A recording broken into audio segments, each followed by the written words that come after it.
வரலாறு. தீராத நோயை தீர்த்து வைக்கக்கூடிய இந்த அழகான மந்திரத்தை நாமும் சொல்லலாம்.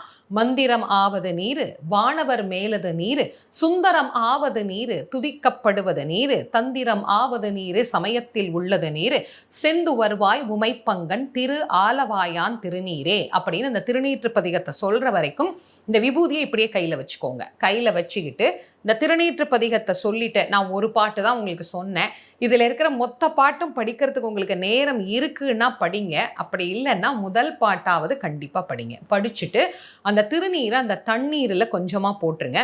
கொஞ்சம் நெத்திக்கு பூசிக்கோங்க. அந்த தண்ணீரில் போட்ட அந்த திருநீரில் டம்ளரை கையில் வச்சுக்கோங்க. அந்த டம்ளருக்கு மேலே இன்னொரு கை வச்சு அதை மூடிக்கோங்க. முருகா, என்னுடைய இந்த நோய்கள் எல்லாமே நீங்கணும், இந்த நோயிலிருந்து எனக்கு சீக்கிரமாக விடுதலை கிடைக்கணும், நான் எடுத்துக்கிற மருந்து எனக்கு வேலை செய்யணும். ஏன்னா பல பேருக்கு மருத்துவர் சொல்லுவாங்க,